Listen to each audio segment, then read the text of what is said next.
Hello and welcome दोस्तों, कैसे हैं आप लोग। तो आज हम बात करने वाले हैं गाइस मैथ्स के इंपॉर्टेंट फॉर्मूला के बारे में, जो सभी के लिए इंपॉर्टेंट रहेगा अगर कोई भी एसएससी की तैयारी कर रहा है, रेलवे की तैयारी कर रहा है। अभी देखो इंपॉर्टेंट क्यों है, देखो गाइस मेरा एनटीपीसी का एग्जाम आने वाला है, क्योंकि 16 से स्टार्ट हो रहे हैं ना एग्जाम्स।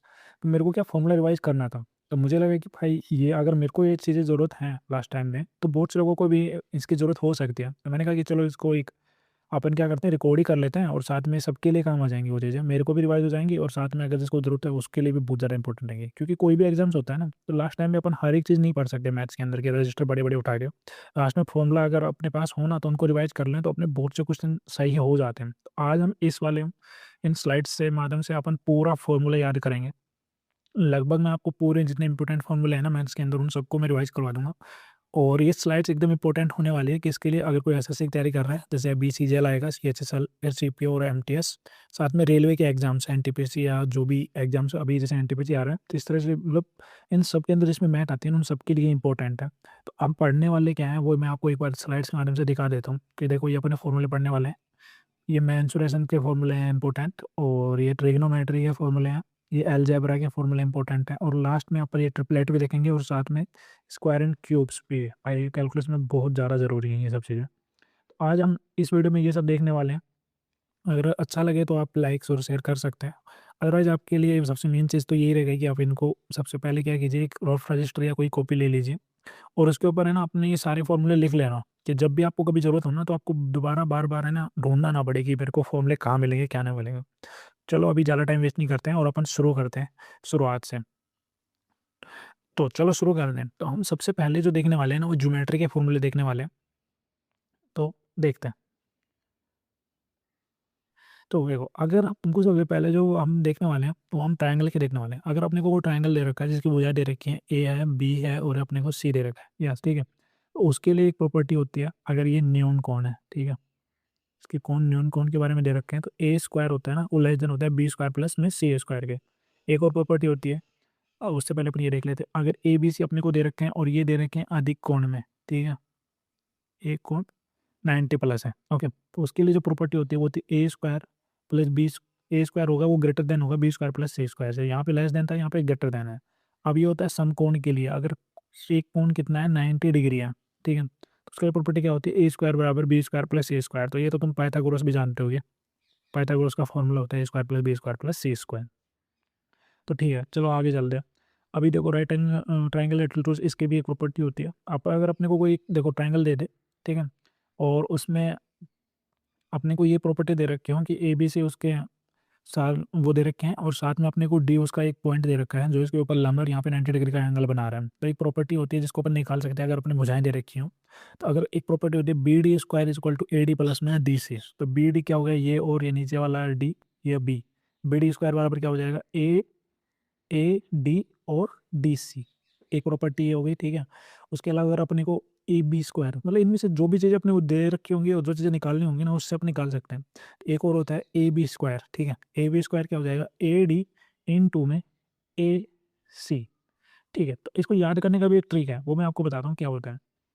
होता क्या है, अपन जैसे बी डी निकाल लेते हैं, तो बी और डी, लास्ट में डी आ रहा है ना, तो डी के साथ जो भी है ना वो दोनों लिख देंगे, डी के साथ ए है और डी के साथ सी है, ठीक है। इसी तरह से अगर अपने को ए बी निकालना है, ए बी, तो ए के साथ क्या है, डी है, और ए के साथ क्या है, सी है। ए के साथ सी के साथ रिलेशन है और ए के साथ डी के साथ रिलेशन, इसको लिख देंगे। अगर इसी तरह से अपने को भाई बी सी निकालना है, बी सी, तो अपन सी के साथ जिसका रिलेशन है, सी के साथ डी है और सी के साथ ए है, तो इन दोनों को रिलेशन बना देंगे। तो ये प्रॉपर्टीज होती हैं जिसको अपन यूज़ करके उसको निकाल सकते हैं। एक प्रॉपर्टी ये भी होती है, one upon B D square बराबर one upon A B square plus one upon B C square. इससे भी कई बार सवाल बन जाते हैं अपने को, कोई भी अगर वैल्यू निकालनी हो तो। चलो आगे चलते हैं, बाकी ये अपने को करना नहीं है, अगले स्लाइड चलते हैं। ओके, तो अभी अपन आ चुके हैं गाइज आर्क एंड सेक्टर्स में। ये बहुत ज़्यादा इंपॉर्टेंट है क्योंकि इसके सवाल तो भाई मैंने बहुत सारे देखे हैं और तुम लोगों ने भी देखे होंगे। अपन जो भी सवाल करते हैं तो इससे बहुत ज़्यादा सवाल आते हैं। तो आर्क लेंथ होती है ना, आर्क लेंथ जैसे तिरस्कण की लंबाई, जो ये वाला एरिया है ना, इसको हम एल बोलते हैं, ठीक है। एल का फॉर्मूला क्या होता है, थीटा अपॉन 360 इन टू में, अगर अपने इसको लेंथ निकालनी है तो 2 पाई आर, ठीक है, आर्क लेंथ निकालनी है तो 2 पाई आर आ जाएगा। अगर अपने को इस पूरे का एरिया निकालना है, ठीक है, अपने को इसका पूरे का एरिया निकालना है, एरिया के लिए क्या हो जाएगा, theta upon 360 into pi r square. अब कई इसको है ना 180 करके भी याद रखते हैं, 180 के हिसाब से मेरे को थोड़ा कन्फ्यूजन हो जाता है, लोगों को भी होता है वो आप देख सकते हैं। तो मैं क्या करता हूँ, जैसे आपको जो सुटेबल लगे ना उस हिसाब से आप याद रख लेना इसको। मैं तो इसको ऐसे ये करता हूँ, थीटा अपन 360, अगर 2 पाई आर तो 2 पाई आर लगा दो, अगर लाइन से निकालना है, अगर एरिया निकालना है तो यहाँ पे पाई आर स्क्वायर निकालना। तो ये एकदम ईजी हो जाता है इसको याद करना। एक इसका एक और होता है, एक तरीका और होता है, अगर अपने को एरिया निकालना है, अपने को लेंथ दे रखी है और ये रेडियस दे रखी है ना, तो L/R/2B, इससे भी अपन निकाल सकते हैं इसको। तो ये अभी बहुत अच्छा था फॉर्मूला। तो अभी तक क्लास कैसे लग रही है? देखो भाई, मैं पहली बार ऐसे कुछ ट्राई कर रहा हूँ ना, और कुछ अगर कमियां लगें, किसी को कुछ प्रॉब्लम्स हो तो आप कमेंट्स में बता देना कि किस तरह से अपन और चीज़ें इंप्रूव कर सकता हूँ मैं। बाकी मैंने ट्राई किया है कि भाई मुझे याद करना है और बहुत लोगों के भी काम आ सकते हैं चीज़ें, तो क्यों नहीं यार अपन किसी की हेल्प कर लें। तो अच्छा है, अगर आपको कुछ यूज़फुल लगे ना तो आप कमेंट्स में बताना ज़रूर। तो अभी देखो आगे एक और प्रॉपर्टी करते, पहले अपन ये वाले देखने वाले हैं, ठीक है। और इसके अंदर थोड़ा सा ना, इसने अगर अपने को ये इस तरह से दे रखा है, इसको अपन छेदक रेखा बोल सकते हैं, ठीक है, छेदक रेखा।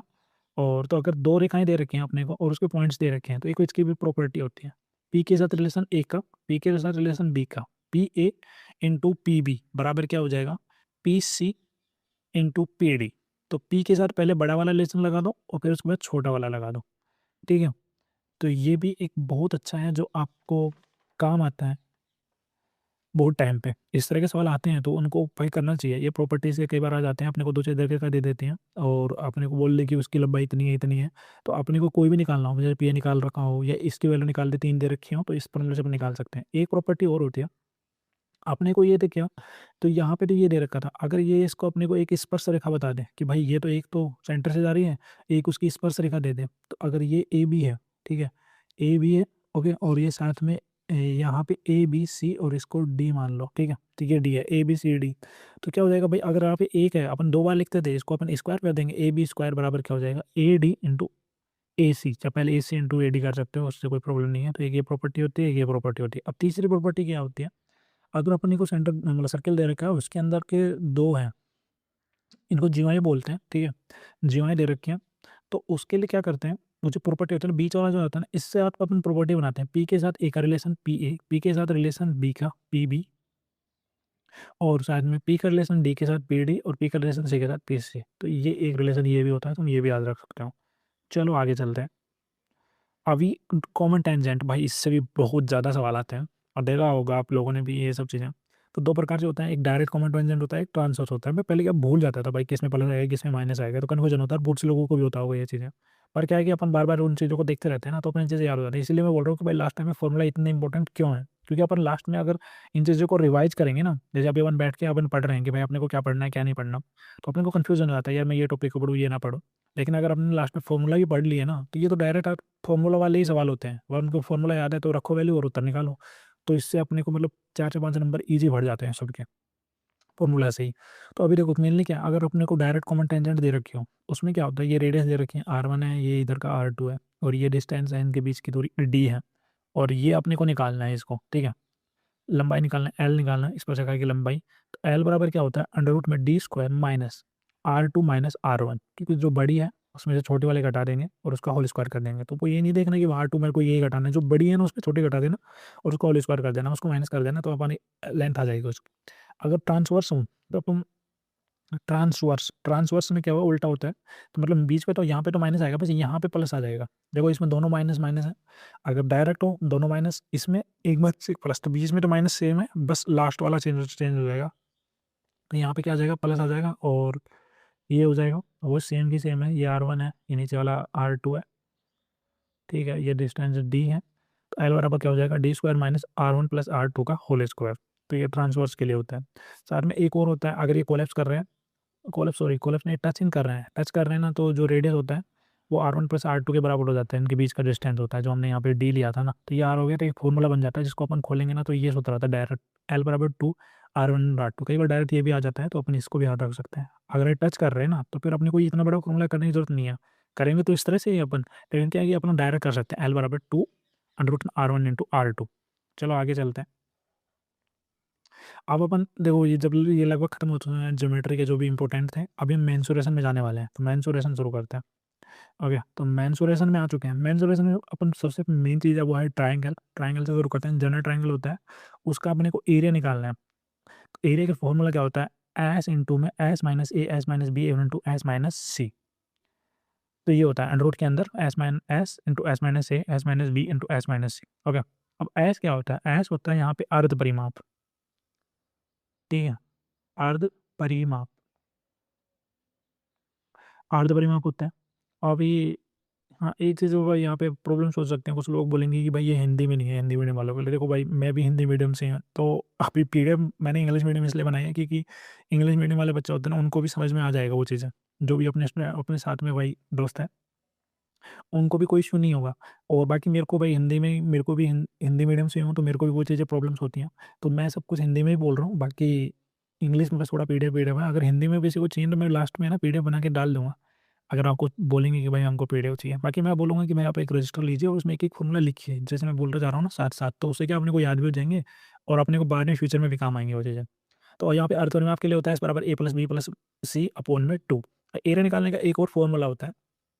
अगर इसमें तो देखो क्या ए बी सी की वैल्यू दे रखी है अपने को, ए बी सी तीनों भुजाएं दे रखी है, तो हम इस फॉर्मूले से निकाल सकते हैं। लेकिन अभी क्या होगा कि मैं अपने को सारी वैल्यू नहीं दे रखी हूँ, थीटा दे रखा हो अपने, तो उसके लिए एक और फॉर्मूला होता है। ये होता है 1/2 ए बी साइन थीटा। तो यहाँ थीटा ये यहाँ से निकाल लेंगे, ए बी की वैल्यू भाई दो भुजाएं अपने को दे ही रखी होती हैं, और मैं मल्टीप्लाई करके इससे निकल जाएगा। ठीक है, ये भी अच्छा है। बाकी मैं इसको थोड़ा सा है ना राइड कर देता हूँ, जो उससे सही जगह। तो ये हो चुका है। अभी आगे चलते हैं। आप इक्विलेटर ट्रायंगल करेंगे। इक्विलेटर मतलब होता है समबाहु त्रिभुज। ओके सॉरी, हाँ, इसका मतलब होता है समबाहु। ठीक है, समबाहु ट्रायंगल होता है ना, उसके लिए क्या होता है? समबाहु त्रिभुज में क्या होता है, सारी भुजाएं सारी बराबर होती हैं, ए, और जो कोण होता है ना वो सबका 60 डिग्री होता है। ये 60, ये भी 60 है और ये भी 60 है। तो अगर इसकी हमको हाइट निकालनी है ये वाली, तो हाइट के लिए फॉर्मूला होता है √3/2 ए। ओके, अगर अपने को एरिया निकालना है तो एरिया के लिए वो होता है √3/4 ए स्क्वायर। ठीक है, √3/4 अभी अपन को कई बार हेक्सागन टाइप पूछ लेता है, तो हेक्सागन होता है ना, तो ये 6 इक्विलेटरल ट्रायंगल पे मिलकर बना होता है। तो उसमें अपने को बस कुछ नहीं करना होता, 6 से मल्टीप्लाई कर देंगे √3/4 ए स्क्वायर को, तो ये आ गया किसके लिए? हेक्सागन के लिए आ गया उसका एरिया। और तो कुछ है नहीं इसमें। बाकी अगर हेक्सागन का अपने को पैरामीटर भी पूछ सकता है, तो ये ए है, 6 से मिलवा होता है तो 6 ए हो जाता है। यहाँ पे पैरामीटर 3 हो जाएगा, ठीक है, क्योंकि सारी भुजाएं बराबर होती हैं। अब हम आते हैं रोम्बस के अंदर। तो अभी आगे चलते हैं। रोम्बस, रोम्बस मतलब होता है समचतुर्भुज। तो ठीक है, समचतुर्भुज। अब इसका अपन क्या क्या करना है समचतुर्भुज का? सबसे पहले अपन एरिया निकालते हैं। एरिया निकालने का भाई दो फॉर्मूला होते हैं इसके अंदर। तो पहला फॉर्मूला ये है कि अगर अपने को डायमीटर दे रखे हैं अंदर के, मतलब जिनको बोलते हैं क्या, सॉरी वो, अरे डायमीटर को क्या बोलते हैं भाई, हिंदी में मैं ही भूल गया यार। विकर्ण, सॉरी, याद आ गया, विकर्ण। वो ये ना, थोड़ा थोड़ा इसको देखने के चक्कर में मेरे को हिंदी बोल रहा हूँ, विकिरण। ठीक है, अगर विकिरण दे रखे हैं तो उसके लिए अपने को डायरेक्ट फॉर्मूला है 1/2 d1 इंटू में d2। ओके, अगर अपने को पैरामीटर निकालना है, पैरामीटर सारे में बराबर होता है क्योंकि समचतुर्भुज के अंदर सारी भुजाएं बराबर होती हैं, तो उसके लिए हो जाएगा 4a। ओके, और अगर अपने को निकालना है, एक और होता है निकालने का, ये इससे भी भुजा निकाल सकते हैं कि इसकी प्रॉपर्टी होती है, वो ध्यान रख सकते हो, d1/2 का होल स्क्वायर प्लस में d2/2 का होल स्क्वायर। और एक और इसका एरिया निकालने का फॉर्मूला होता है, वो होता है 1/2 इंटू में 2a स्क्वायर इंटू में साइन थीटा। हाउ मी, मैं नहीं चाहता कि बहुत ज़्यादा बड़ी क्लास हो। तो अभी देखो हम रोम्बस पढ़ रहे थे, तो रोम्बस का मैं फॉर्मूला बता रहा था एरिया का। वो देखो वो फॉर्मूला इंपॉर्टेंट इसलिए कि भाई मैंने अभी एक एग्जाम दिया था CHSL या CGL, मेरे को थोड़ा सा याद नहीं है, और उसके अंदर ये फॉर्मूला का सवाल आया था। ये शायद KVS के अंदर आया था, मेरे को याद नहीं है। ये आया था कि भाई अपने को देखो, मेरे को उसमें क्या हुआ कि उसमें अपने को, हाँ, उसकी भुजा दे रखी थी और साथ में उसमें एंगल दे रखा था। अब बोल रहा था कि रोम्बस का एरिया निकालो। अब मेरे को समझ नहीं आ रहा ये मैं कैसे निकालूं, क्योंकि सॉरी ये यहाँ पे 2 नहीं आएगा, 4 नहीं आएगा। हाँ, तो अब इसको कैसे निकालूं, मेरे को कोई मेथड ही समझ नहीं आ रहा था उस टाइम पे, क्योंकि मैंने नॉर्मली जो ये फॉर्मूला पढ़ा है ना, यही पढ़ा है मैंने भी, area into 1/2 into d1 into d2। ठीक है, तो इसलिए ना ये मेरा सवाल तो गलत हो गया था, पर मैंने बाद में देखा ना कि भाई ये भी एक फॉर्मूला होता है, इससे भी अपन निकाल सकते हैं। तो ये भी याद रख लेना, 2 से 2 कट जाएगा, ये स्क्वायर साइन थीटा भी याद रख सकते हो तुम डायरेक्ट। अभी आप पैरेललोग्राम चलते हैं। पैरेललोग्राम मतलब होता है समांतर चतुर्भुज। ठीक है, इसको समचतुर्भुज बोलते हैं, इसको बोलते हैं समांतर, समांतर चतुर्भुज। तो इसमें क्या होता है, इसमें आपस की आप मतलब आमने सामने की भुजाएं बराबर होती हैं, जैसे ये बी है, ये ए है, और ये इसके डायमीटर्स हो गए d1 इंटू d2। अब यहाँ पे एरिया जो होगा, विकिरण है ये बीच की, एरिया होता है वो बेस इंटू हाइट होता है। तो बेस इंटू में हाइट, बेस अपन ले सकते हैं जैसे ए ले लिया, और हाइट में मैंने एच ले लिया, तो वो क्या हो जाता है बेस इंटू हाइट, उस तरह से अपन निकाल सकते हैं। और इनके बीच में भी होता है, डायमीटर्स के बीच में भी, कि d1 स्क्वायर प्लस में d2 square is equal to 2a square plus में b स्क्वायर। ओके, आगे चलते हैं, स्क्वायर और रेक्टेंगल के बारे में पढ़ लेते हैं। स्क्वायर, स्क्वायर मतलब होता है वर्ग, ठीक है, स्क्वायर वर्ग होता है। और वर्ग के अंदर सारी भुजाएं बराबर होती हैं, जैसे ये है तो ये भी ए हो जाएगी, बीच में ये डायमीटर है इसका डी। तो अभी इसका एरिया होता है, एरिया निकालना, एरिया है तो सीधा सबको पता है ए स्क्वायर होता है। अगर इसका पैरामीटर निकालना है तो पैरामीटर क्या हो जाएगा कि सारी भुजाओं को ऐड कर लो, 4a हो जाएगा। इसी तरह से ये रेक्टेंगल है, रेक्टेंगल का मतलब होता है आयत। आयत में क्या करना है तो कि इसमें आमने सामने हो जाती है, एल एल होगी, ये बी है तो ये बी हो जाएगी। ओके, तो इसके अगर अपन पैरामीटर निकालना है तो 2l+b हो जाएगा। अगर इसका एरिया निकालना है तो एरिया, एरिया क्या हो जाएगा, एल क्रॉस बी हो जाएगा, ठीक है।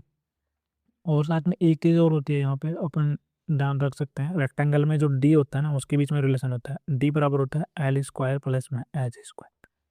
डी निकालना हो इसका बीच का वेट निकालना हो ना, तो H square L square plus H square कर देंगे तो उससे भी अपन डी निकाल सकते हैं, ठीक है। तो ये भी हो गया, आगे आगे चलते हैं। अभी अपन प्रिज्म और पिरामिड के बारे में पढ़ लेते हैं। प्रिज्म पिरामिड में आपको पढ़ाऊंगा, लेकिन उसको थोड़ा बाद में रखते हैं, पहले अपन नीचे वाले को कर लेते हैं, क्यूब वगैरह को, इनको कंप्लीट मान लेते हैं, फिर उसके बाद अपन उसमें चलेंगे, ठीक।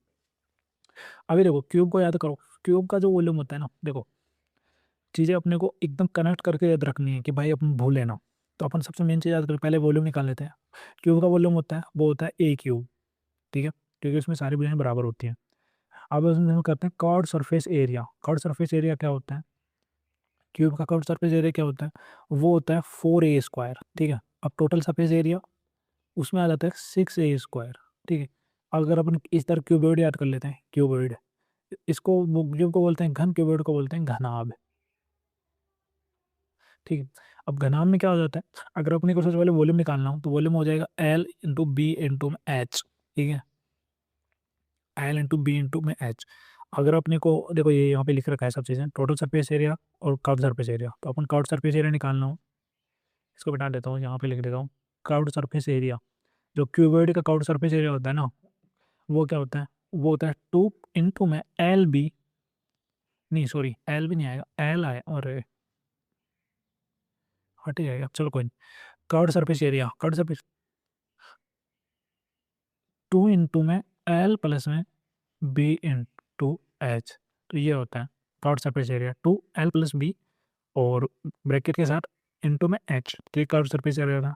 टोटल सरफेस एरिया तो यहाँ पे भी लिखा हुआ है, टोटल सरफेस एरिया वैसे सबको याद भी रहता है, 2 इंटू में एल बी एच प्लस में एच एल। बस यहाँ पे थोड़ा कर्व्ड सरफेस एरिया में थोड़ा सा कन्फ्यूजन होता है, l+b आएगा, 2l+b इंटू में एच आ जाएगा, ओके। ओके, अब यहाँ पे भी हो गया। अब अपन का एक और रिलेशन होता है इसमें डी, इसका भी डी वही है, वेकड, डी विकर्ण के बीच में एक संबंध होता है सारे भुजों का, जैसे अपन ने वहाँ पे पढ़ा था वो आयत के बनते हैं, ऐसे ही हमेशा ही होता है, L square plus square plus में बी स्क्वायर, ठीक है। एल बी एच होता है और वो सीधा, आप किसी को प्रॉब्लम हो रही है तो ये बता सकता हूँ, एल लंबाई होता है, बी वही लंबाई चौड़ाई और ऊंचाई, ठीक है, इतना ज़्यादा कुछ इसमें है नहीं। अभी सिलेंडर के बारे में बांटना है, सिलेंडर मतलब वो क्या, ओ सॉरी, सिलेंडर मतलब बेलन। तो बेलन का अभी यहाँ कर सकते हैं, सबसे पहले अपन एरिया निकाल लेते हैं। तो इसको भी मेरे को थोड़ा कन्फ्यूज हो जाता है कि बन मैं क्या करूँ क्या ना करूँ इसमें, कर्व्ड सरफेस एरिया और इसमें कन्फ्यूज होता है। इसमें आएगा पाई आर स्क्वायर एच वॉल्यूम में। अगर कर्व्ड सरफेस एरिया निकालना हो, कर्व्ड सरफेस एरिया हो जाएगा 2 पाई आर एच। और टोटल सरफेस एरिया निकालना हो, टोटल सरफेस एरिया होता है ना वो होता है 2 पाई आर इंटू में आर प्लस में एच, ओके, 2 पाई आर और इंटू में आर प्लस एच। तो ये तीनों चीज़ें सिलेंडर के लिए हो जाएंगी, बेलन के लिए। अभी हम कोन के लिए कर लेते हैं, कोन मतलब शंकु। शंकु के लिए आयतन क्या होता है, 1/3 पाई आर स्क्वायर। ये तो इतनी बार पढ़ लिया ना भाई अपने, तारक जैसे याद ही है, कैरी करने की जरूरत ही नहीं है। और इसमें कर्व्ड सरफेस एरिया, तो इसमें होता है pi R L. Total surface area वो हो जाएगा पाई आर इंटू में आर प्लस एल। ये सब इजी है, इतना ज़्यादा कुछ है नहीं इनमें, अपने को बहुत ज़्यादा लगाना पड़े। अब आते हैं भाई प्रिज्म एंड पिरामिड। तो तुमको भाई इनकी मैं एक छोटी सी स्टोरी बताता हूँ। क्या होता था कि जब मैं पहले एग्जाम देने जाता था ना, अभी क्या हुई, पहले टीसीएस में प्रिज्म पिरामिड सवाल नहीं आते थे, बहुत रेयर था कि कोई एक आधा सवाल आ जाए, कोई शिफ्ट में आ जाए, सब शिफ्ट में तो बिल्कुल ही नहीं आते थे। तो मैंने भी कभी पढ़ी नहीं प्रिज्म पिरामिड, लेकिन क्या हुआ कि लास्ट में जब मैंने दिया ना, शायद सीजीएल दिया था या सीएचएसएल दिया था पहले, हाँ सीजीएल पहले हुआ था या फेज वाला हुआ था, उसमें आए भाई इसमें सवाल से प्रिज्म और पिरामिड से, तो भाई मेरे से हुए नहीं, मैं उसको छोड़ के आ गया। तो मैंने अगली बार सोच लिया भाई ये पक्के सवाल आएंगे तो इनको पढ़ना ही पड़ेगा, तो मैंने एक वीडियो देखा, मैथ्स मैनिया के नाम से है एक सर, उन्होंने भाई पढ़ाया था, एकदम मस्त था उनका वीडियो, अच्छा था, उससे मेरे को लगभग समझ आ गया था। बाकी और पे भी आप कहीं पे भी देख सकते हैं, छोटा सा ही वीडियो था उनका, मतलब शायद आधे घंटे का वीडियो होगा, उसके अंदर उन्होंने सब चीज़ें बता दी थी और लगभग मेरे को समझ में आ गया था कि भाई किस तरह से सवाल करते हैं। तो थोड़ा सा प्रैक्टिस करेंगे तो चीज़ें हो जाएंगी। तो प्रिज्म, प्रिज्म को अपन याद रख सकते हैं सिलेंडर से, ठीक है। और जो कि पिरामिड्स होते हैं इसको कौन से याद सकते हो, पिरामिड से तुम वो मिस्र वाले पिरामिड्स को भी देख सकते हो, वो इस तरह की आकृति में ही होते हैं, ठीक है। तो मतलब क्या हो गया, वो कौन की तरह याद है, कंफ्यूजन हो जाए कौन कौन कौन सिलेंडर होता है। प्रिज्म, प्रिज्म सिलेंडर से अपन याद करेंगे, और जो कि पिरामिड्स होते हैं ना, वो कौन के जैसे रचना होती है और उसको उससे याद करने वाले हैं अपन। तो ये प्रिज्म है और ये पिरामिड है, ओके। तो अपन पहले प्रिज्म याद देखते हैं। तो प्रिज्म को अपन देखो, तुम है ना, इसको रिलेट करो सीधा सिलेंडर से, सारी चीज़ें। सिलेंडर में क्या होता है, यहाँ होता है पाई आर स्क्वायर एच, ठीक है। तो जो इसका वॉल्यूम होता है ना, पाई आर स्क्वायर होता है, तो अपन यहाँ पे क्या करेंगे, base area pi r square, sorry इसको थोड़ा वैसे कर लो, इसको याद करो, वॉल्यूम याद करने का क्या है, बेस एरिया इंटू में हाइट। अब बेस में ये है, बेस में क्या है, सर्किल है, वर्ग है, तो वर्ग का एरिया कितना होता है, पाई आर स्क्वायर, ठीक है। और हाइट एच, तो पाई आर स्क्वायर एच। अगर अपन को दे देंगे भाई कोई सिलेंडर है, एक प्रिज्म है जो सिलेंडर के जैसा है, और उसके अंदर ये चीज़ें दे रखी हैं, इसका क्षेत्रफल निकालो, ये निकालो, या वॉल्यूम निकालो, तो उसके लिए अपन किस तरह से करेंगे, ठीक है। उसके लिए मैंने बता दिया, बेस एरिया क्या हो जाएगा, पाई आर स्क्वायर हो जाएगा, और हाइट कितनी हो जाएगी, एच हो जाएगी, तो इससे अपन निकाल सकते हैं वॉल्यूम। अब हम चलते हैं curved surface area. Curved surface area का होता है बेस पैरामीटर, बेस पैरामीटर मतलब नीचे सर्किल दे रखा है, इसका पैरामीटर क्या होगा, मतलब परिधि क्या होगी, वो होता है 2 पाई आर, ठीक है। और इंटू में हाइट, तो ये इंटू में हाइट कर दिया, 2 पाई आर हाइट इंटू एच, तो 2 पाई आर एच हो जाएगा, ओके। अभी अपन आगे चलते हैं total surface area. Total surface area में कर्व्ड सरफेस एरिया जुड़ेगा, तो हमने निकाला था 2 पाई आर एच, और प्लस में 2 बेस एरिया, 2, और बेस एरिया हमने निकाला था पाई आर स्क्वायर, तो इसको मल्टीप्लाई कर देंगे, तो ये आ जाएगा इसके लिए, ठीक है। और ज़्यादा इसमें कुछ है नहीं कि भाई तुमको बहुत ज़्यादा कन्फ्यूजन हो, जो इजी यार निकाल सकते हो इसको। मतलब मेनली तो क्या होता है कि यार टोटल सरफेस एरिया पूछे तो पहले अपन बेस एरिया निकाल लो पाई आर स्क्वायर से, उसको 2 से मल्टीप्लाई कर दो, और साथ में कर्व सरफेस एरिया में ऐड कर दो, टोटल सरफेस एरिया आ जाएगा उसका। ये फॉर्मूला होता है जिनसे इजी निकल जाता है। अब हम पिरामिड्स पे चलते हैं भाई। पिरामिड्स को मैंने क्या बोला, मिस्र के पिरामिड्स याद रख सकते हो, मिस्र के पिरामिड क्या होते हैं, कौन जैसी संरचना होती है ना, तो कौन से याद रखेंगे, कौन कौन फॉर्मूला देखो भाई, कौन का फॉर्मूला कहाँ है, कौन, ये रहा, कौन का फॉर्मूला होता है 1/3 पाई आर स्क्वायर एच। तो देखो 1/3 का तो हम कुछ नहीं कर सकते, 1/3 कर लो। पाई आर क्या हो गया भाई, वही बेस है, बेस का एरिया, हम तो बेस एरिया हो गया, और इंटू में हाइट। बेस एरिया यहाँ पे क्या है, सर्किल है, तो सर्किल का एरिया क्या होता है, पाई आर स्क्वायर, तो पाई आर स्क्वायर, तो इससे हम क्या कर लेंगे, 1/3 into base area into height, तो यही फॉर्मूला लिखा हुआ है, बेस एरिया इंटू में हाइट। अब अपन करते हैं curve surface area. Curve surface area में अब देखो यहाँ से याद रखो, ये कर्व सरफेस सिलेंडर नहीं, आप सॉरी कौन से करेंगे ना इसको, तो कौन का क्या होता है, पाई आर एल होता है, तो तुम इससे याद रख सकते हो। तो मैं इसको क्या करता हूँ, 2 से मल्टीप्लाई कर देता हूँ, और 2 से ही भाग दे देता हूँ, ठीक है, पाई आर एल, ओके। तो मैंने 1/2 आगे वाला ले लिया, और ये 2 पाई आर हो गया, तो ये 2 पाई आर क्या होता है, बेस पैरामीटर होता है, ठीक है, जो यहाँ पे आया था सेम का same, base parameter into में एल। एल क्या होती है भाई, हाइट नहीं होती है, स्लैंट हाइट होती है, ठीक है, तो स्लैंट हाइट होगी। तो अपने यहाँ पे फॉर्मूला क्या था, 1/2 base parameter into slant height, okay. इस फॉर्मूले से याद कर, टोटल सरफेस एरिया यहाँ पे हमने पढ़ा था, सेम वही होता है, लेकिन इसमें बस थोड़ा सा ये चीज़ क्या होती है, टोटल सरफेस एरिया में हम सी ऐसे जोड़ देंगे, कर्व सरफेस एरिया प्लस में base area. Curve surface area वक्र पृष्ठ का क्षेत्रफल होता है, जो हिंदी में सॉरी मैं बता नहीं पाया। बाकी बेस बेस एरिया तो सबको नॉर्मल पता है कि भाई ये जो नीचे वाला बेस होता है ना, आधार का क्षेत्रफल मतलब, उससे अपन रिलेट कर सकते हैं, ठीक है। तो इस तरह से हो गया। अगर अपने को जिस तरह से आकृति देना हम उस हिसाब से कर सकते हैं। अगर इसको बोल दे कि भाई ये स्क्वायर है, तो अपन स्क्वायर का लगा देंगे भाई, बेस का एरिया क्या होता है, स्क्वायर का एरिया क्या होता है, एल क्रॉस बी। तो उस हिसाब से फिर चीज़ें एकदम सेम हो जाती हैं, तो ज़्यादा कोई फर्क नहीं पड़ा, जो लिया रखे उससे रख लेना। तो ये इस तरह से अपन प्रिज्म पिरामिड को कर सकते हैं। एक कई बार इसमें ना हेक्सागन का और पूछ लेता है, जैसे हमने पीछे हेक्सागन का पूछा था, हेक्सागन पढ़ा था। तो अगर देखो, हाँ तुमको एक, चलो अपन एक देख लेते हैं यहाँ पे हेक्सागन, अगर अपने को हेक्सागन दे देता है यहाँ पे, तो हम उसका कैसे निकालेंगे, तो देखो बेस एरिया, हेक्सागन का बेस एरिया तुमको पता है क्या होता है? 6 इंटू में अंडर रूट 3/4 ए स्क्वायर, जो हमने पहले पढ़ा था, इंटू में हाइट ये हो गया। तो अगर अपने को वॉल्यूम निकालना हो, हेक्सागन दे दे और उसका पूछे कि भाई वो हेक्सागन एक प्रिज्म में है तो उसका अपने को वॉल्यूम निकालना है, तो 6 इंटू अंडर 3/4 इंटू एच, तो ये हो जाएगा उसका वॉल्यूम। अगर कर्व सरफेस एरिया बोले तो बेस पैरामीटर क्या होता है मैंने बताया था, 6a हो जाएगा, और साथ में क्या होता है, हाइट होता है तो यहाँ पे एच कर देंगे, ठीक है।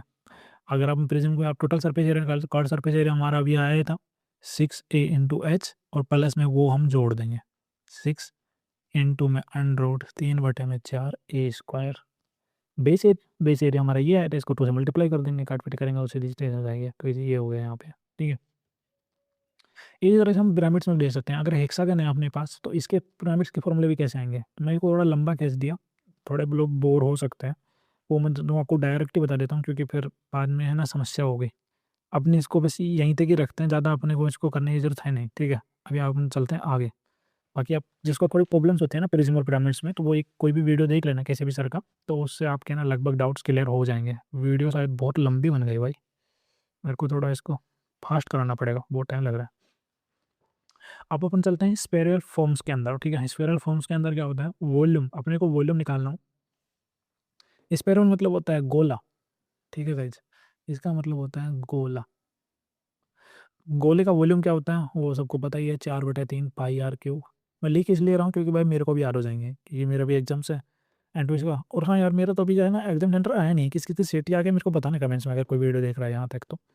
क्योंकि मेरा भाई देखो 16 से एग्जाम स्टार्ट थे और आज शायद 25 तक आ चुके हैं, मैं अभी चेक किया मेरा भी नहीं आया, शायद मेरा लास्ट कॉलेज नहीं करवाएंगे, या तो क्या ही सीन है पता नहीं। आप बताना आपका कब है कमेंट्स में। अगर देखो वॉल्यूम हो गया, अब हम सरफेस एरिया निकाल लेते हैं। Curve surface area, curve surface area जो स्पेयर का होता है ना, स्पेयर मतलब गोला, तो उसका होता है 4 पाई r स्क्वायर, और टोटल सरफेस एरिया भी सेम ही होता है, कोई चेंज नहीं होता उसमें। अब आता है हेमी स्पेयर, इसको बोलते हैं हेमी स्पेयर, मतलब अर्ध गोला, ठीक है। तो अर्ध गोले के लिए क्या होता है, वॉल्यूम होता है वही होता है 4/3 होता है ना, इसको अपन आधा कर देंगे, 2/3 पाई r क्यूब। अर्ध गोले तो आधा कर देंगे 2 पाई, वो जो ये है। अगर कर्व सरफेस एरिया निकालेंगे तो कर्व सरफेस एरिया यहाँ पे 4 पाई, उसको आधा कर देंगे 2 पाई r स्क्वायर, ठीक है। अगर टोटल सरफेस एरिया में थोड़ा चेंज हो जाता है, इसमें तो सेम ही है, इसमें क्या हो जाएगा 2 पाई r स्क्वायर है, पर 1 पाई r का रोड जोड़ देंगे तो 3 पाई r स्क्वायर आ जाएगा, ठीक है। चलो आगे चलते हैं। अब हम प्रश्न आते हैं, प्रश्न बहुत कम पूछता है, बाकी कई बार पूछ लेता है, तो उसको थोड़ा याद देख लेना एक बार। वॉल्यूम वही है 1/3, इसको अपन है ना कौन से याद रखेंगे, याद रखना है, को यहाँ पे कौन है ना, तो कौन वाले फॉर्मूले करेंगे, 1/3 वॉल्यूम हम पाई r स्क्वायर करते हैं ना, तो ये सेम ही आएगा, 1/3 पाई r स्क्वायर के लिए थोड़ा अलग करेंगे, और एच आता है तो एच कर देंगे। अब r स्क्वायर में क्या है, इसमें 2 रेडियस आ जाती हैं बस, इसीलिए अब इसको थोड़ा फॉर्मूला चेंज हो जाता है, तो ये फॉर्मूला होता है, एक बड़ी रेडियस एक छोटी रेडियस, तो r इंटू आर हो जाता है, बाकी सेम है, सेम वैसे वैसे। कर्व सरफेस एरिया में वहाँ पे क्या होता है, पाई r l होता है, अगर तुमने पढ़ा हो कोन के अंदर, तो इसमें क्या है पाई एल। आर के लिए थोड़ा भाई अपने को पता ही है कि इसमें थोड़ा अलग होता है, 2 रेडियस होती हैं, r+r हो गया। ऐसे टोटल सरफेस एरिया यहाँ दे रखा है पाई r+r into l into pi r square plus pi r square, 2 बार आ जाता है बस, ठीक है। तो ये भी हो गया। अब हम आगे चलते हैं, अब हम ट्रिग्नोमेट्री में आने वाले हैं। तो हमने देखो सबसे पहले हमने ज्योमेट्री पढ़ा, फिर हमने मेंसुरेशन पढ़ा, अब ट्रिग्नो में आ गए हैं, तो ट्रिग्नो के इंपॉर्टेंट फॉर्मूले भी देख लेते हैं। चलो, हाँ, ट्रिग्नो के अंदर आइडेंटिटी ज़्यादा होते हैं, फॉर्मूले तो क्या ही होते हैं ज़्यादा, अगर आइडेंटिटी होते हैं वो सब याद होने चाहिए। Sine square theta plus cos square theta बराबर क्या होता है, एक सबको पता है। Sine 4 theta plus cos 4 theta, ये डायरेक्ट फॉर्मूला आ जाता है कई बार, तो उसको याद करने का क्या, 4 है ना, तो 1 - 2 sine square theta cos square theta, ठीक है। आगे चलते हैं, sine 6 theta plus cos 6 theta, तो इसमें क्या हो जाएगा, 1 - 3 sine square theta cos square theta, ठीक है। बस इसमें थोड़ा प्लस माइनस याद रख सकते हो, यहाँ पे माइनस हो जाएगा ना, तो यहाँ प्लस हो जाएगा। नहीं नहीं नहीं सॉरी, ये प्लस वाले फॉर्मूले नहीं होते हैं, ये माइनस वाले फॉर्मूले नहीं होते, क्योंकि उसमें थोड़ी वैल्यू चेंज हो जाएगी, मैंने ट्राई किया था इसमें, तुम भी देखोगे ना, तो थोड़ा चेंज हो जाएगा।